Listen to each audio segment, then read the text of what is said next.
Parte 10. Bogotá era entonces una ciudad remota y lúgubre donde estaba cayendo una llovizna insomne desde principios del siglo XVI. Me llamó la atención que había en la calle demasiados hombres de prisa, vestidos como yo desde mi llegada, de paño negro y sombreros duros. En cambio, no se veía ni a una mujer de consolación, cuya entrada estaba prohibida en los cafés sombríos del centro comercial, como la de sacerdotes con sotana y militares uniformados.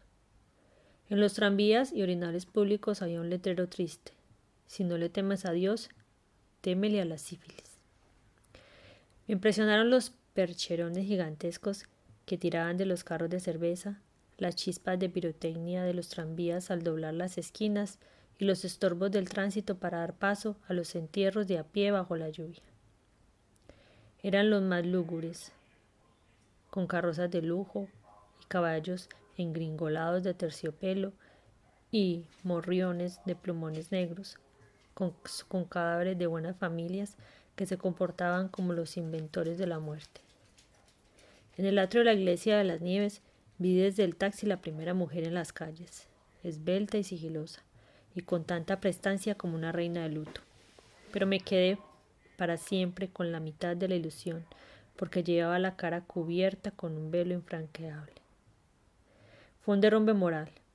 La casa donde pasé la noche era grande y confortable, pero me pareció fantasmal por su jardín sombrío de rosas oscuras y un frío que trituraba los huesos. Era de la familia Torres Gamboa, parientes de mi padre y conocidos míos, pero los veía como extraños en la cena, arropados con mantas de dormir. Mi mayor impresión fue cuando me deslicé bajo las sábanas y lancé un grito de horror, porque las sentí empapadas en un líquido helado. Me explicaron que así era la primera vez y que poco a poco me iría acostumbrando a las rarezas del clima. Lloré largas horas en silencio antes de lograr un sueño infeliz. Ese era el ánimo en que me sentía 4 días después de haber llegado, mientras caminaba a toda prisa contra el frío y la llovizna hacia el Ministerio de Educación, donde iban a abrirse las inscripciones para el concurso nacional de becas. La fila empezaba en el tercer piso del ministerio, frente a la puerta misma de las oficinas de la inscripción, y bajaba serpenteando por las escaleras hasta la entrada principal. El espectáculo era descorazonador. Cuando escampó, hacia las 10 de la mañana, la fila se prolongaba todavía 2 cuadras más sobre la avenida Jiménez de Quesada, y aún faltaban aspirantes que se habían refugiado en los portales. Me pareció imposible obtener nada de semejante rebatiña. Poco después del mediodía sentí 2 toquecitos en el hombro. Era el insaciable lector del buque, que me había reconocido entre los últimos de la fila, pero me costó trabajo identificarlo con el sombrero hongo y el atuendo fúnebre de los cachacos. También el perplejo me preguntó: ¿pero qué carajos es aquí? Se lo dije. «Qué cosa más divertida», dijo él, muerto de risa. «Ven conmigo». Y me llevó del brazo hacia el ministerio. Entonces supe que era el doctor Adolfo Gómez Tamara, director nacional de becas del Ministerio de Educación. Fue el azar menos posible y uno de los más afortunados de mi vida. Con una broma de pura estirpe estudiantil, Gómez Tamara me presentó a sus asistentes como el cantante más inspirado de boleros románticos. Me sirvieron café y me escribieron sin más trámites, no sin antes advertirme que no estaban burlando instancias, sino rindiendo tributo a los dioses insondables de la casualidad. Me informaron que el examen general sería el lunes siguiente en el Colegio San Bartolomé. Calculaban unos 1000 aspirantes de todo el país para unas 350 becas, de modo que la batalla iba a ser larga y difícil, y quizás un golpe mortal para mis ilusiones. Los favorecidos conocerían los resultados una semana después, junto con los datos del colegio que les asignaran. Eso fue nuevo y grave para mí, pues lo mismo podían despacharme para Medellín que para el Bichada. Me explicaron que esa lotería geográfica se había acordado para estimular la movilidad cultural entre las distintas regiones. Cuando terminaron los trámites, Gómez Tamara me estrechó la mano con la misma energía entusiasta con que me agradeció el bolero. «Avispate», me dijo, Ahora tu vida está en tus manos. A la salida del ministerio, un hombrecito de aspecto clerical se me ofreció para conseguirme una beca segura y sin exámenes en el colegio que yo quisiera mediante el pago de 50 pesos. Era una fortuna para mí, pero creo que si la hubiera tenido la habría pagado por evitarme el terror del examen. Días después, reconocí al impostor en la fotografía de los periódicos como el cabecilla de una banda de estafadores que se disfrazan de curas para gestionar negocios ilícitos en organismos oficiales.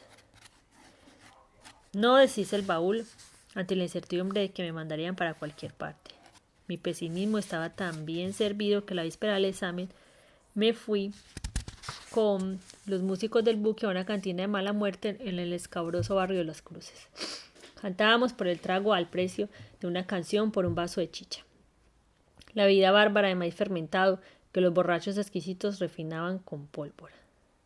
Así que llegué tarde al examen, con latidos dentro de la cabeza y sin recordar siquiera dónde estuve ni quién me había llevado a casa la noche anterior. Pero me recibieron por caridad, en un salón inmenso y atiborrado de aspirantes. Un vistazo de pájaro sobre el cuestionario me bastó para darme cuenta de que estaba derrotado de antemano. Solo por distraer a los vigilantes me entretuve en las ciencias sociales, cuyas preguntas me parecieron las menos crueles. De pronto me sentí poseído por una obra de inspiración que me permitió improvisar respuestas creíbles y chiripas milagrosas. Salvo con la matemática, que no se me rindieron ni en lo que Dios quiso. El examen de dibujo, que hice deprisa pero bien, me sirvió de alivio. Debió ser un milagro de la chicha, me dijeron mis músicos. De todos modos, terminé en un estado de rendición final con la decisión de escribir una carta a mis padres sobre derechos y razones para no volver a casa. Cumplí con el deber de reclamar las calificaciones una semana después. La empleada de la recepción debió reconocer alguna señal en mi expediente porque me llevó sin razones con el director. Lo encontré de muy buen genio, en mangas de camisa y con tirantes rojos de fantasía. Revisó las notas de mi examen con una atención profesional, dudó una o dos veces más y por fin respiró. No está mal, dijo para sí mismo, salvo en matemáticas, pero te escapaste por un pelo gracias al 5 en dibujo. Se echó hacia atrás en la silla de resortes y me preguntó en qué colegio había pensado. Fue uno de mis sustos históricos, pero no vacilé. San Bartolomé, aquí en Bogotá. Él puso la palma de la mano sobre una pila de papeles que tenía en el escritorio. Todo esto son cartas de pesos pesados que recomiendan a hijos, parientes y amigos para colegios de aquí, dijo. Se dio cuenta de que no tenía que haberlo dicho y prosiguió. Si me permites que te ayude, lo que más te conviene es el Liceo Nacional de Zipaquirá, a 1 hora de tren. Lo único que sabía de esa ciudad histórica era que tenía minas de sal. Gómez Tamara me explicó que era un colegio colonial expropiado a una comunidad religiosa por una reforma liberal reciente y ahora tenía una nómina espléndida de maestros jóvenes con una mentalidad moderna. Pensé que mi deber era sacarlo de dudas. Mi papá es godo, le advertí. Soltó la risa. No seas tan serio, dijo. Digo liberal en el sentido de pensamiento amplio. Enseguida recobró su estilo propio y decidió que mi suerte estaba en aquel antiguo convento del siglo XVII, convertido en colegio de incrédulos en una villa soñolienta, donde no había más distracciones que estudiar. El viejo claustro, en efecto, se mantenía impasible ante la eternidad. En su primera época tenía un letrero tallado en el pórtico de piedra. El principio de la sabiduría es el temor de Dios. Pero la divisa fue cambiada por el escudo de Colombia cuando el gobierno liberal del presidente Alfonso López Pumarejo nacionalizó la educación en 1936. Desde el zaguán, mientras me reponía la asfixia por el peso del baúl, me deprimió el patiecito de arcos coloniales tallados en piedra viva, con balcones de maderas pintadas de verde y macetas de flores melancólicas en los barandales. Todo parecía sometido a un orden confesional, y en cada cosa se notaba demasiado que en más de 300 años no habían conocido la indulgencia de unas manos de mujer. Mal educado en los espacios sin ley del Caribe, me asaltó el terror de vivir los 4 años decisivos de mi adolescencia en aquel tiempo varado. Todavía hoy me parece imposible que 2 pisos alrededor de un patio taciturno y otro edificio de mampostería improvisado en el terreno del fondo pudieran alcanzar para la residencia y la oficina del rector y la secretaría administrativa la secretaría administrativa, la cocina, el comedor, la biblioteca, las 6 aulas, el laboratorio de física y química, el depósito, los servicios sanitarios y el dormitorio común, con camas de hierro dispuestas en batería para medio centenar de alumnos traídos a rastras desde los suburbios más deprimidos de la nación, y muy pocos capitalinos. Por fortuna, aquella condición de destierro fue una gracia más de mi buena estrella. Por ella aprendí pronto y bien cómo es el país que me tocó en la rifa del mundo. La docena de paisanos caribes que me asumieron como suyo desde la llegada, y también yo, desde luego, hacíamos distinciones insalvables entre nosotros y los otros, los nativos y los forasteros. Los distintos grupos repartidos en los rincones del patio desde el recreo de la prima noche eran un rico muestrario de la nación. No había rivalidad mientras cada uno se mantuviera en su terreno. Mis relaciones inmediatas fueron con los costeños del Caribe, que teníamos la fama bien merecida de ser ruidosos, fanáticos de la soledad del grupo y parranderos de bailes. Yo era una excepción, pero Antonio Martínez Sierra, rumbero de Cartagena, me enseñó a bailar los aires de moda en los recreos de la noche. Ricardo González Ripoll, mi gran cómplice de noviazgos furtivos, fue un arquitecto de fama que, sin embargo, no interrumpió nunca la misma canción, apenas perceptible, que murmuraba entre dientes y se bailaba solo hasta el fin de sus días.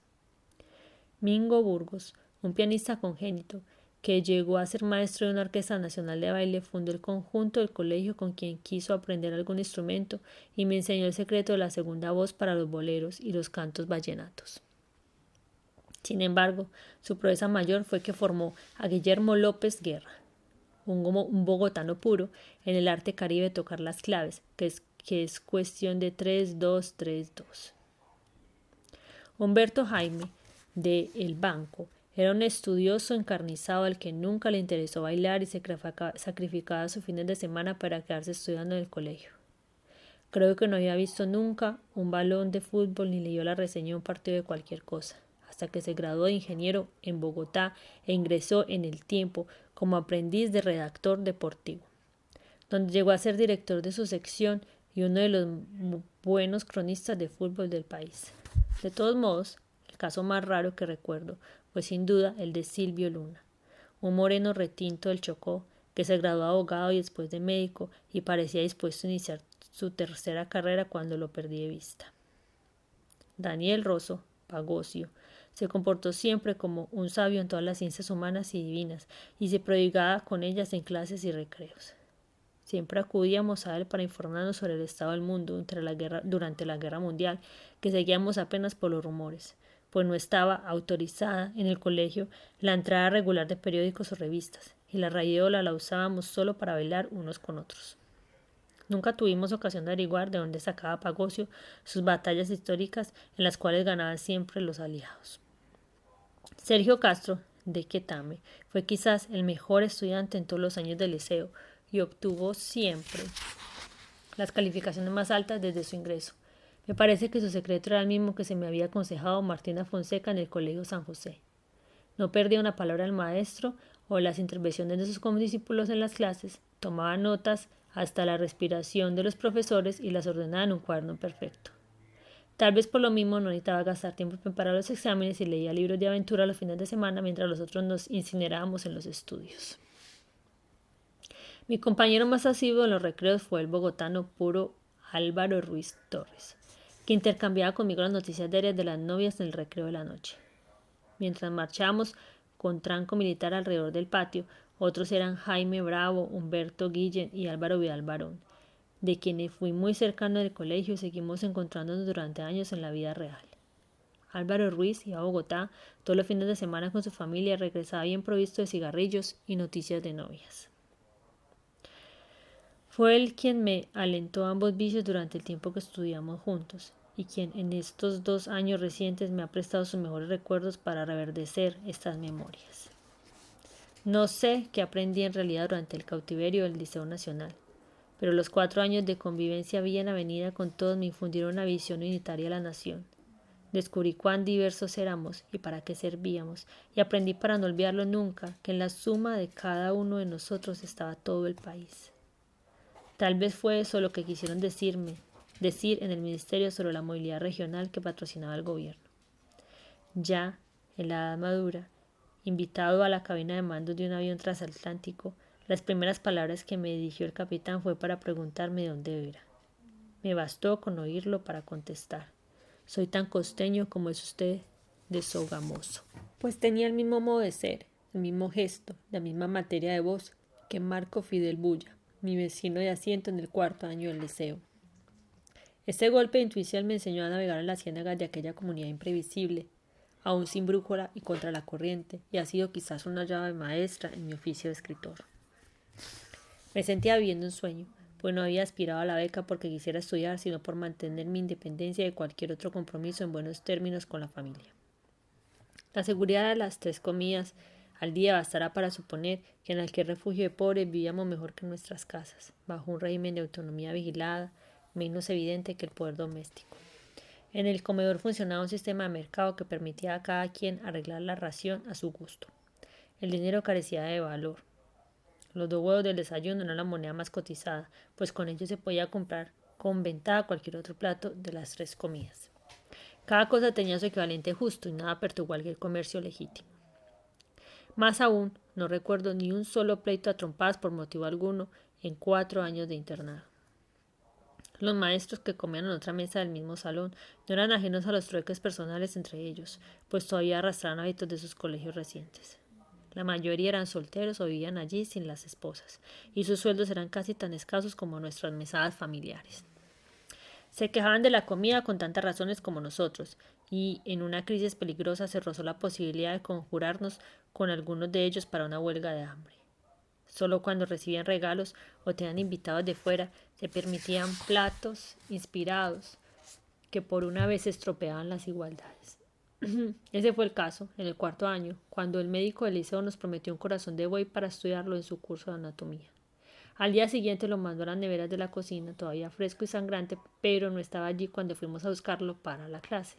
Así se aclaró que, a última hora, a falta de un corazón de buey, el médico había mandado el de un albañil sin dueño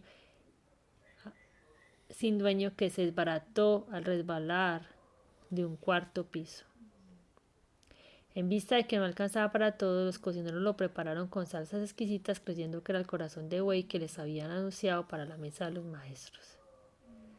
Creo que esas relaciones fluidas entre profesores y alumnos tenían algo que ver con la reciente reforma de la educación, de la cual quedó poco en la historia, pero nos sirvió al menos para simplificar los protocolos.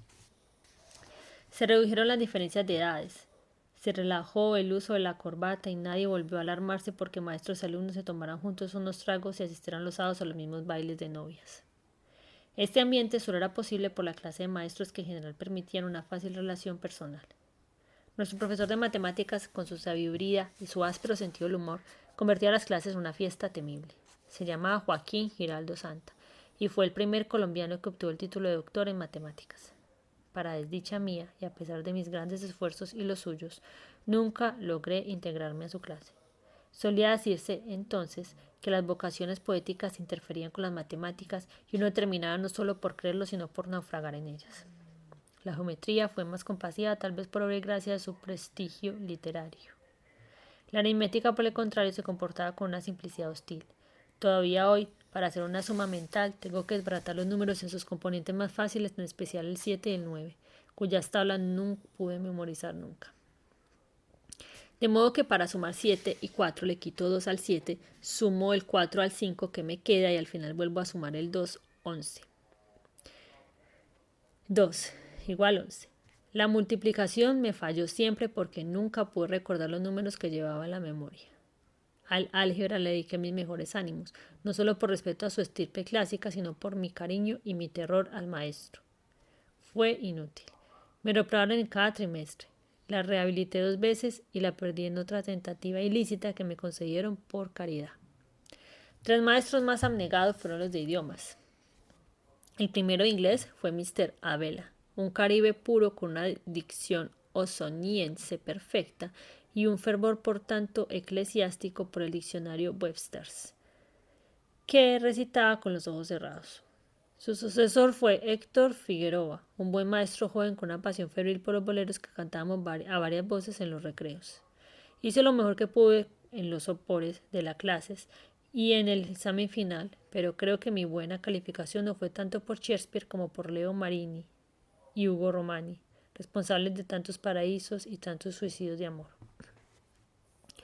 El maestro de francés en cuarto año, Monsieur Antonio Yela Albán, me encontró intoxicado por las novelas policíacas. Sus clases me aburrían tanto como las de todos, pero sus citas oportunas del francés callejero fueron una buena ayuda para no morirme de hambre en París 10 años después.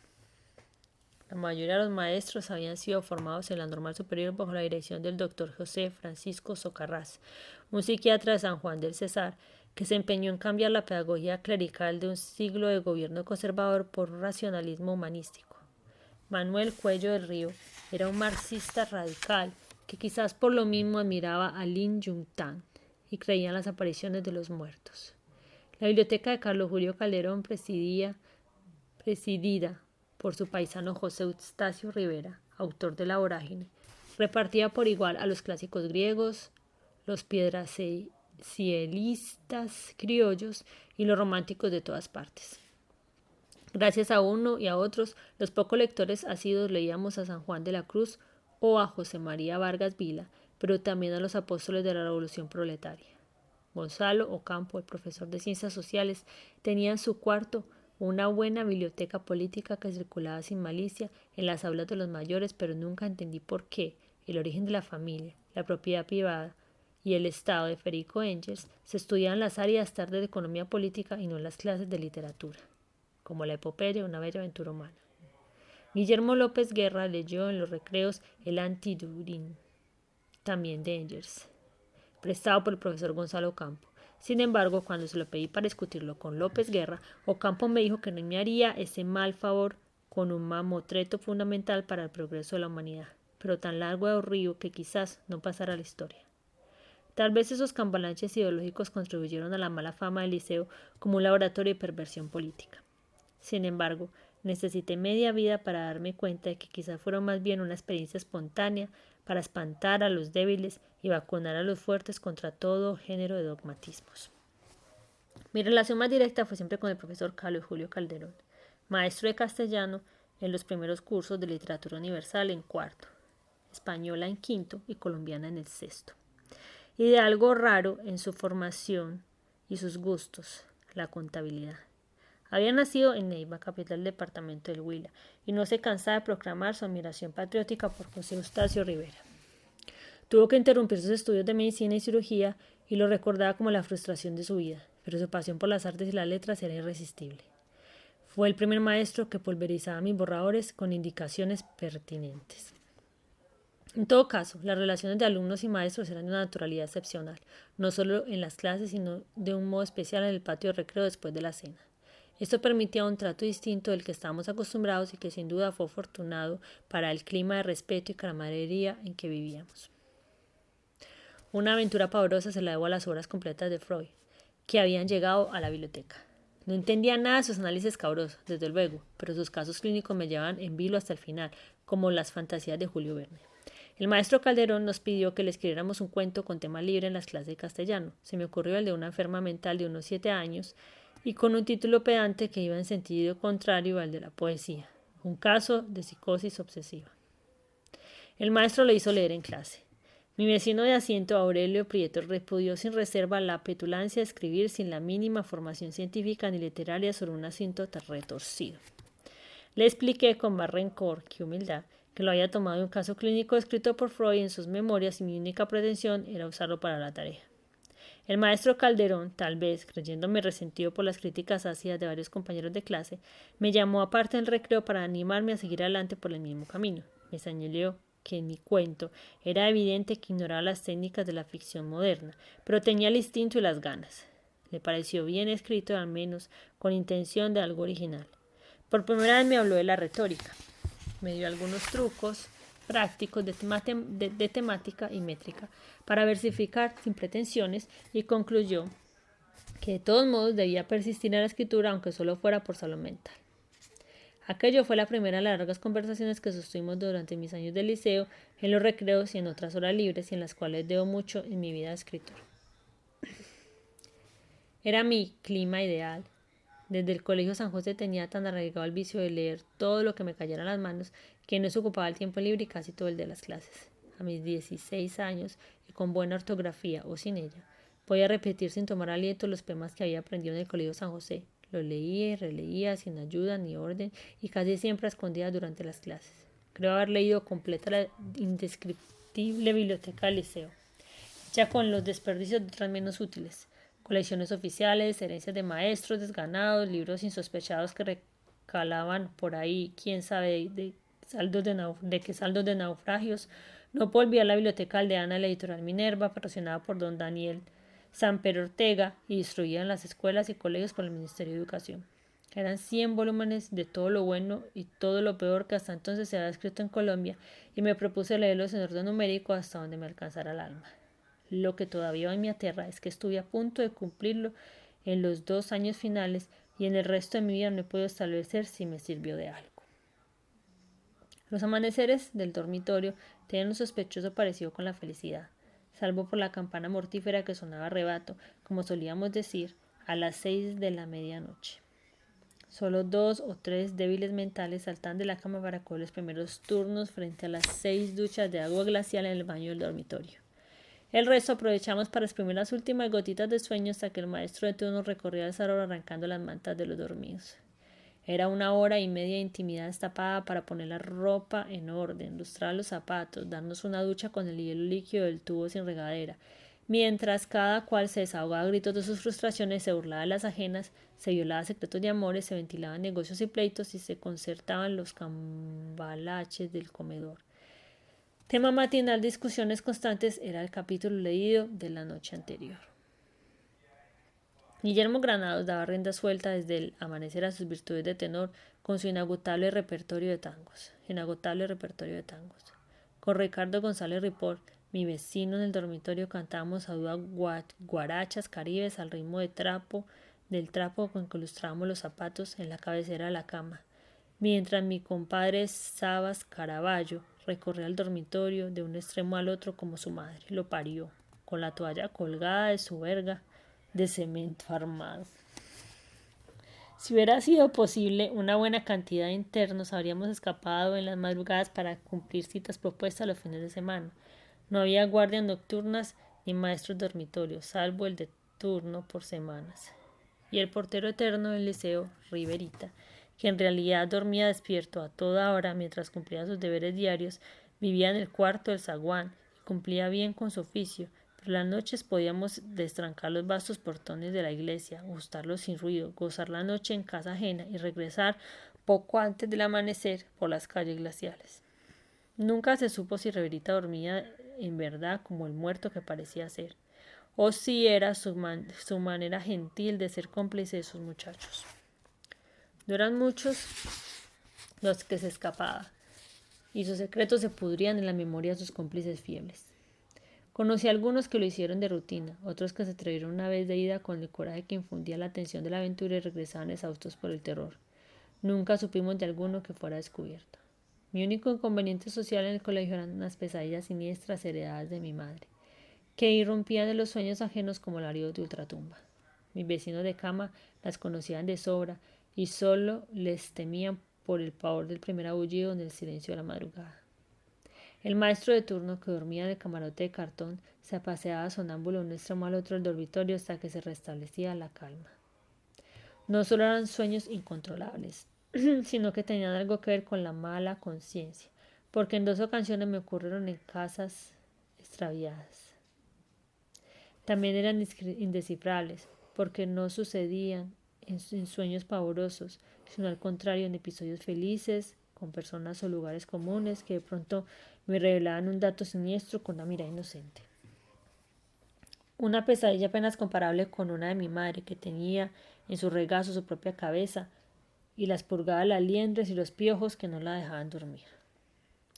Mis gritos no eran de pavor, sino voces de auxilio para que alguien me hiciera la caridad de despertarme. En el dormitorio del liceo no había tiempo de nada, porque el primer quejico me caían encima las almohadas que me lanzaban desde las camas vecinas. Despertaba cesante, con el corazón alborotado, pero feliz de estar vivo. Lo mejor del liceo eran las lecturas en voz alta antes de dormir. habían empezado por iniciativa del profesor Carlos Julio Calderón con un cuento de Mark Twain, que los del quinto año debían de estudiar para un examen de emergencia a la primera hora del día siguiente. Leyó las 4 cuartillas en voz alta en su cubículo de cartón para que tomaran nota los alumnos que no hubieran tenido tiempo de leerlo. Fue tan grande el interés que desde entonces impulsó la costumbre de leer en voz alta todas las noches antes de dormir. No fue fácil al principio porque algún maestro mojigato había impuesto el criterio de escoger y expurgar los libros que iban a leerse, pero al riesgo de una rebelión les encomendó el criterio de los estudiantes mayores. Empezaron con media hora. El maestro de turno leía en su camarote bien iluminado la entrada del dormitorio general y al principio lo acallábamos con ronquidos de burla, reales o fingidos, pero casi siempre merecidos. Más tarde se programaron hasta 1 hora, según el interés del relato, y los maestros fueron relevados por alumnos en turnos semanales. Los buenos tiempos empezaron con Nostradamus y el hombre de la máscara de hierro, que complacieron a todos. Los que todavía no me explico es el éxito atronador de la montaña mágica, Thomas Mann, que requirió la intervención del rector para impedir que pasáramos la noche en vela esperando un beso de Hans Castorp y Claudia Chauchat, o la atención insólita de todos sentados en las camas para no perder palabras de los farragosos duelos filosóficos entre Napta y su amigo Settembrini. La lectura se prolongó aquella noche por más de 1 hora y fue celebrada en el dormitorio con una salva de aplausos. El único maestro que quedó como una de las grandes incógnitas de mi juventud fue el rector que encontré a mi llegada. Se llamaba Alejandro Ramos y era áspero y solitario, con unos espejuelos de vidrios gruesos que parecían de ciego y un poder sin alardes que pesaba en cada palabra suya como un puño de hierro. Bajaba de su refugio a las 7 de la mañana para revisar nuestro aseo personal antes de entrar en el comedor. Llevaba vestidos intachables de colores vivos y el cuello almidonado como de celuloide con corbatas alegres y zapatos resplandecientes. Cualquier falla en nuestra limpieza personal la registraba con un gruñido que era una orden de volver al dormitorio para corregirla. El resto del día se encerraba en su oficina del segundo piso y no volvíamos a verlo hasta la mañana siguiente a la misma hora. Mientras daba las 12 pasos entre la oficina del aula del 6º año, donde dictaba su única clase de matemáticas 3 veces por semana. Sus alumnos decían que era un genio de los números y divertido en las clases, y los dejaba asombrados con su sabiduría y trémulos por el terror del examen final. Poco después de mi llegada tuve que escribir el discurso inaugural para algún acto oficial del liceo. La mayoría de los maestros me aprobaron el tema, pero coincidieron en que la última palabra en casos como ese la tenía el rector. Vivía al final de la escalera en el segundo piso, pero sufrí la distancia como si fuera un viaje a pie alrededor del mundo. Había dormido mal la noche anterior, me puse la corbata el domingo y apenas sí pude saborear el desayuno. Toqué tan despacio a la puerta de la rectoría que el rector no me abrió hasta la 3ª vez y me cedió el paso sin saludarme. Por fortuna, pues yo no habría tenido voz para contestarle, no solo por su sequedad, sino por la impotencia, el orden, la belleza del despacho, con muebles de maderas nobles y forros de terciopelo, y las paredes tapizadas por la asombrosa estantería de libros empastados en cuero. El rector esperó con una parsimonia formal a que recobrara el aliento. Luego me indicó la poltrona auxiliar frente al escritorio y se sentó en la suya. Había preparado la explicación de mi visita casi tanto como el discurso. Él la escuchó en silencio, aprobó cada frase con la cabeza, pero todavía sin mirarme a mí, sino al papel que me temblaba en la mano. En algún punto que yo creía divertido, traté de ganarle una sonrisa, pero fue inútil. Más aún, estoy seguro de que ya estaba al corriente del sentido de mi visita, pero me hizo cumplir con el rito de explicárselo. Cuando terminé, tendió la mano por encima del escritorio y recibió el papel. Se quitó las lentes para leerlo con una atención profunda y solo se detuvo para hacer 2 correcciones con la pluma. Luego se puso los lentes y me habló sin mirarme a los ojos con una voz pedregosa que me sacudió el corazón. Aquí hay 2 problemas, me dijo. Usted escribió, en armonía con la flora exuberante de nuestro país, que dio a conocer al mundo el sabio español José Celestino Mutis en el siglo XVIII, vivimos en este liceo un ambiente paradisíaco. Pero el caso es que exuberante se escribe sin H y paradisíaco no lleva tilde. Me sentí humillado. No tuve respuesta para el primer caso pero en el segundo no tenía ninguna duda y le repliqué de inmediato con lo que me quedaba de voz. Perdóneme, señor rector. El diccionario admite paradisíaco con acento o sin acento, pero el esdrújulo me pareció más sonoro. Debió sentirse tan agredido como yo, pues todavía no me miró, sino que cogió el diccionario en el librero sin decir una palabra. Se me crispó el corazón, porque era el mismo atlas de mi abuelo, pero nuevo y brillante, y quizás sin usar. A la primera tentativa la abrió en la página exacta, leyó y releyó la noticia y me preguntó sin apartar la vista de la página. ¿En qué año está usted? Tercero, le dije. Cerró el diccionario con un fuerte golpe de cepo y por primera vez me miró a los ojos. Bravo, dijo, siga así. Desde aquel día solo faltó que mis compañeros de clase me proclamaran héroe y empezaron a llamarme con toda la sorna posible el costeño que habló con el rector. Sin embargo, lo que más me afectó de la entrevista fue haberme enfrentado una vez más a mi drama personal con la ortografía. Nunca pude entenderlo. Uno de mis maestros trató de darme el golpe de gracia con la noticia de que Simón Bolívar no merecía su gloria por su pésima ortografía. Otros me consolaban con el pretexto de que es un mal de muchos. Aún hoy, con 17 libros publicados, los correctores de mis pruebas de imprenta me honran con la galantería de corregir mis errores de ortografía como simples erratas. Las fiestas sociales de Zipaquirá correspondían en general a la vocación y el modo de ser de cada quien. Las minas de sal que los españoles encontraron vivas eran una atracción turística en los fines de semana, que se completaba con la sobrebarriga al horno y las papas nevadas en grandes pailas de sal. Los internos costeños, con nuestro prestigio merecido de gritones y malcriados, teníamos la buena educación de bailar como artistas, la música de moda y el buen gusto de enamorarnos a muerte. Llegué a ser tan espontáneo que el día en que se conoció el fin de la guerra mundial salimos a las calles en manifestación de júbilo con banderas, pancartas y voces de victoria.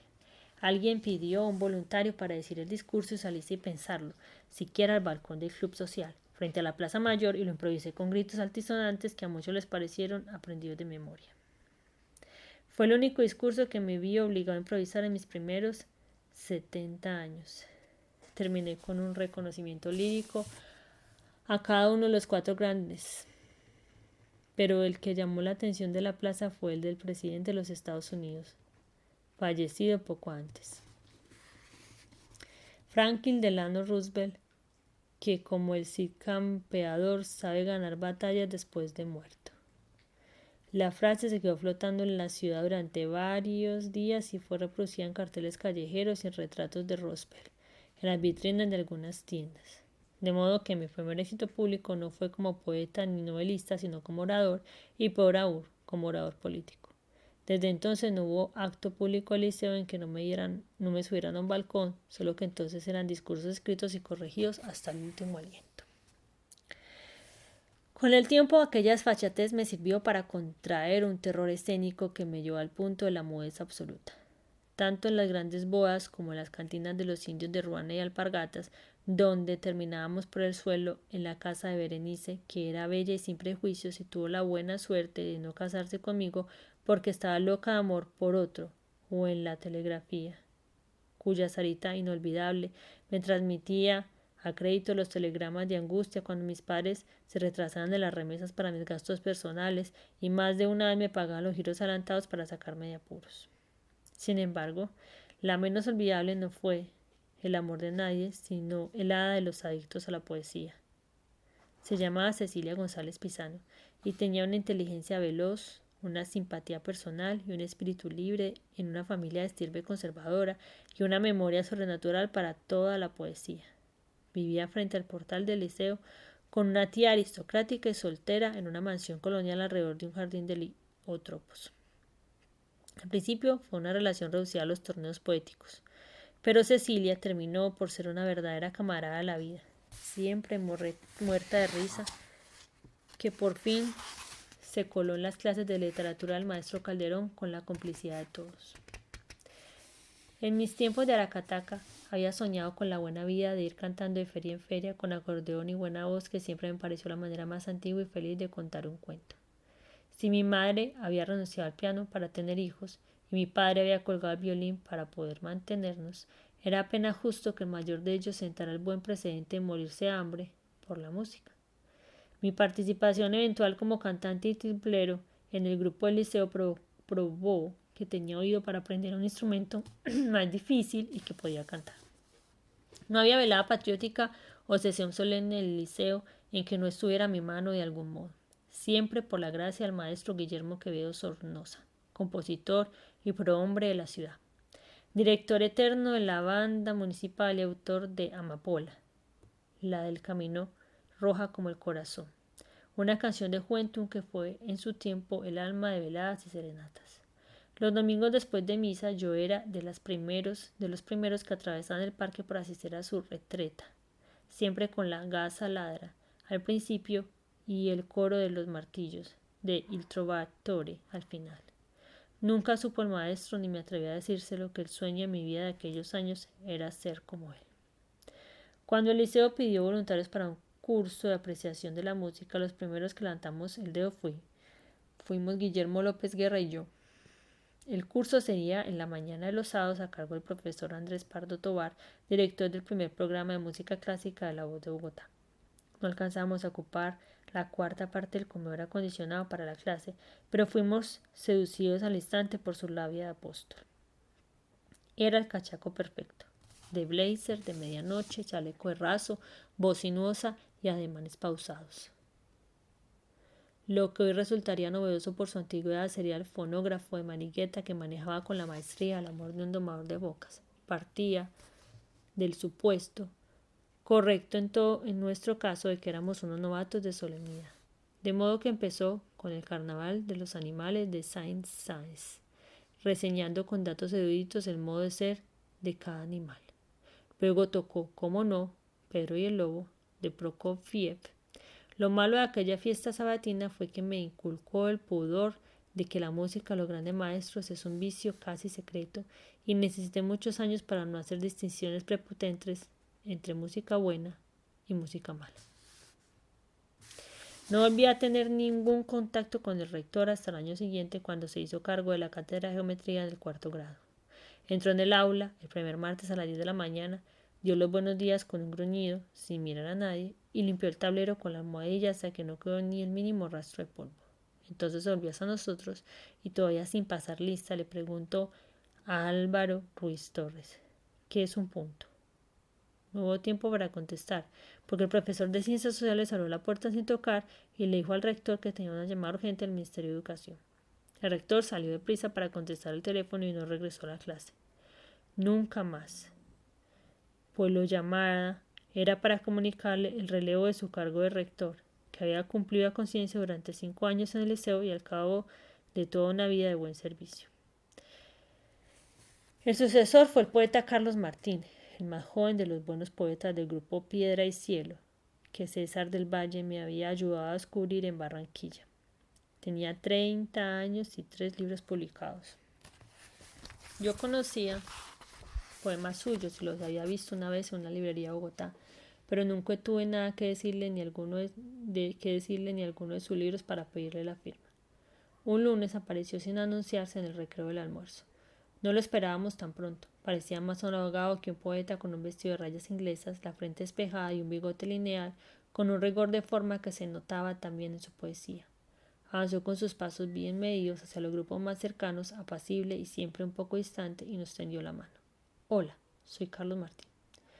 Yo estaba en esa época fascinado por las prosas líricas que Eduardo Garranza publicaba en la sección literaria del Tiempo y en la revista Sábado. Me parecía que era un género inspirado en Platero y yo, de Juan Ramón Jiménez, de moda entre los poetas jóvenes que aspiraban a borrar del mapa el mito de Guillermo Valencia. El poeta Jorge Rojas, heredero de una fortuna efímera, patrocinó con su nombre y su saldo la publicación de unos cuadernillos originales que despertaron un grande interés en su generación y unificó un grupo de buenos poetas conocidos. Fue un cambio a fondo de las relaciones domésticas. La imagen espectral del rector anterior fue reemplazada por una presencia concreta que conservaba las distancias debidas, pero siempre al alcance de la mano. Prescindió de la revisión rutinaria de presentación personal y otras normas ociosas, y a veces conversaba con los alumnos en el recreo de la noche. El nuevo estilo me puso en mi rumbo. Tal vez Calderón Le había hablado de mí al nuevo rector, pues una de las primeras noches me hizo un sondeo sesgado sobre mis relaciones con la poesía y le solté todo lo que llevaba dentro. Él me preguntó si había leído La experiencia literaria, un libro muy comentado de don Alfonso Reyes. Le confesé que no, y me lo llevó al día siguiente. Devoré la mitad por debajo del pupitre en 3 clases sucesivas, el resto en los recreos del campo de fútbol. Me alegró que un ensayista de tanto prestigio se ocupara de estudiar las canciones de Agustín Lara como si fueran poemas de Garcilaso, con el pretexto de una frase ingeniosa. Las populares canciones de Agustín Lara no son canciones populares. Para mí fue como encontrar la poesía disuelta en una sopa de la vida diaria. Martín prescindió del magnífico apartamento de la rectoría, instaló su oficina de puertas abiertas al patio principal, y esto lo acercó más aún a nuestras tertulias de la cena. Se instaló para largo tiempo con su esposa y sus hijos en una casona colonial bien mantenida en una esquina de la plaza principal, con un estudio de muros cubiertos por todos los libros con que podía soñar un lector atento a los gustos renovadores de aquellos años. Allí lo visitaban los fines de semana sus amigos de Bogotá, en especial sus compañeros de Piedra y Cielo. Un domingo cualquiera tuve que ir a su casa por una diligencia casual con Guillermo López Guerra y allí estaba Eduardo Carranza y Jorge Rojas, las dos estrellas mayores. El rector nos hizo sentar con una seña rápida para no interrumpir la conversación y allí estuvimos una media hora sin entender una palabra, porque discutían sobre un libro de Paul Barili, del que no habíamos oído hablar. Había visto a Carranza más de una vez en librerías de cafés de Bogotá y habría podido identificarlo solo por el timbre y la fluidez de la voz que se correspondía con su ropa callejera y su modo de ser, un poeta. A Jorge Rojas, en cambio, no habría podido identificarlo por su atuendo y su estilo ministeriales, hasta que Carranza se dirigió a él por su nombre. Yo anhelaba ser testigo de una discusión sobre poesía entre los tres más grandes, pero no se dio. Al final del tema, el rector me puso la mano en el hombro y dijo a sus invitados: «Este es un gran poeta». Lo dijo como una galantería, por supuesto, pero yo me sentí fulminado. Carlos Marín insistió en hacernos una foto con los dos grandes poetas y la hizo en efecto, pero no tuve más noticias de ella hasta medio siglo después en su casa de la costa catalana, donde se retiró a gozar de su buena vejez. El liceo fue sacudido por un viento renovador. La radio, que solo usamos para hablar hombre con hombre, se convirtió con Carlos Marín en un instrumento de divulgación social, y por primera vez se escuchaban y se discutían en el patio de recreo los noticieros de la noche. La actividad cultural aumentó con la creación de un centro literario y la publicación de un periódico. Cuando hicimos la lista de los candidatos posibles por sus aficiones literarias bien definidas, su número nos dio el nombre del grupo: Centro Literario de los 13. Nos pareció un golpe de suerte, además, porque era un desafío a la superstición. La iniciativa fue de los mismos estudiantes y consistía en reunirnos una vez a la semana para hablar de literatura, cuando en realidad ya no hacíamos otra cosa en los tiempos libres dentro y fuera del liceo. Cada uno llevaba lo suyo, lo leía y lo sometía al juicio de todos. Asombrado por ese ejemplo, yo contribuía con la lectura de sonetos que firmaba con el seudónimo de Javier Garcés, que en realidad no usaba para distinguirme, sino para esconderme. Eran simples ejercicios técnicos sin inspiración ni aspiración, a los que no atribuía ningún valor poético porque no me salían del alma. Había empezado con imitaciones de Quevedo, Lope de Vega y aún de García Lorca, cuyos octosílabos eran tan espontáneos que bastaba con empezar para seguir por inercia. Llegué tan lejos en esa fiebre de imitación que me había propuesto la tarea de parodiar en su orden cada uno de los 40 sonetos de Garcilaso de la Vega. Escribía además los que algunos internos me pedían para dárselos como suyos a sus novias dominicales. Una de ellas, en absoluto secreto, me leyó emocionada los versos que su pretendiente le dedicó como escritos por él. Carlos Martín nos concedió un pequeño depósito en el segundo patio del liceo con las ventanas clausuradas por la seguridad. Éramos unos 5 miembros que nos poníamos tareas para la reunión siguiente. Ninguno de ellos hizo carrera de escritor, pero no se trataba de eso, sino de probar las posibilidades de cada quien. Discutíamos las obras de los otros y llegábamos a irritarnos tanto como si fueran partidos de fútbol. Un día Ricardo González Ripoll tuvo que salir en medio de un debate y sorprendió al rector con la oreja en la puerta para escuchar la discusión. Su curiosidad era legítima, porque no le parecía verosímil que dedicáramos nuestras horas libres a la literatura. A fines de marzo nos llegó la noticia de que el antiguo rector, don Alejandro Ramos, se había disparado un tiro en la cabeza en el Parque Nacional de Bogotá. Nadie se conformó con atribuirlo a su carácter solitario y tal vez depresivo, ni se entendió un motivo razonable para suicidarse detrás del monumento del general Rafael Uribe Uribe, un guerrero de 4 guerras civiles y político liberal que fue asesinado de un hachazo por 2 fanáticos en el atrio del Capitolio. Una delegación del liceo encabezada por el nuevo rector asistió al entierro del maestro Alejandro Ramos, que quedó en la memoria de todos como el adiós a otra época. El interés por la política nacional era bastante escaso en el internado. En la casa de mis abuelos oí decir demasiado que la única diferencia entre los dos partidos después de la guerra de los 1000 días era que los liberales iban a la misa de 5 para que no los vieran y los conservadores a la misa de 8 para que los creyeran creyentes.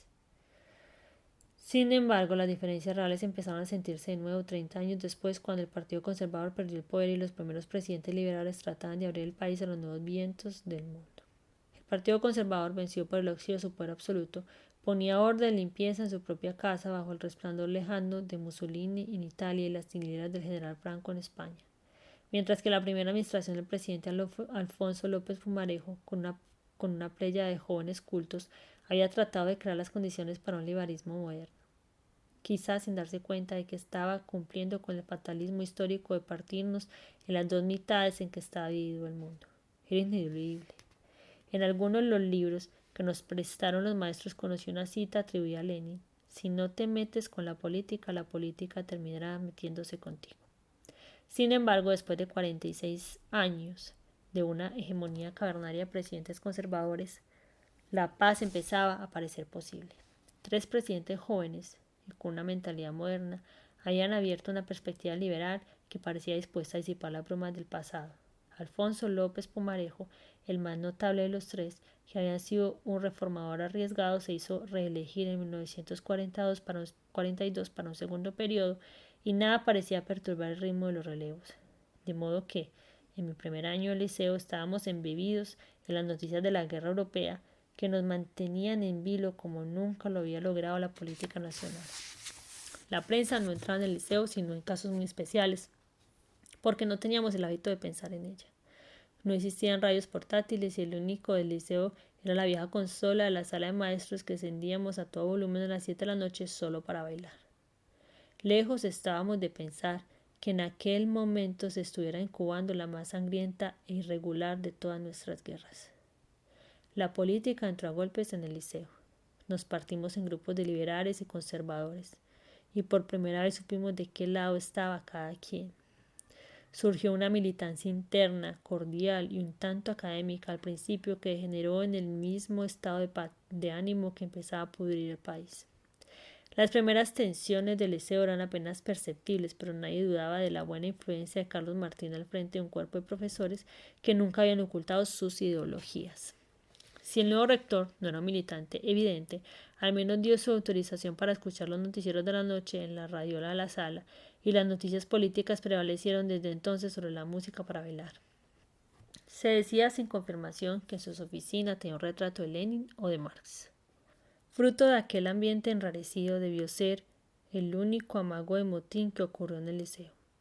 En el dormitorio salieron a volar almohadas y zapatos en el derretimiento de la lectura y el sueño. No he podido establecer cuál fue el motivo, pero creo recordar, y varios condiscípulos coinciden conmigo, en que fue por algún episodio del libro que se leía en voz alta aquella noche. Cantaclaro de Rómulo Gallegos. Un raro zafarrancho de combate. Llamado de urgencia, Carlos Martín entró en el dormitorio y lo recorrió varias veces de extremo a extremo en el silencio inmenso que causó su aparición. Luego, en un rapto de autoritarismo insólito en su carácter, nos ordenó abandonar el dormitorio en pijama y pantuflas y formarnos en el patio helado.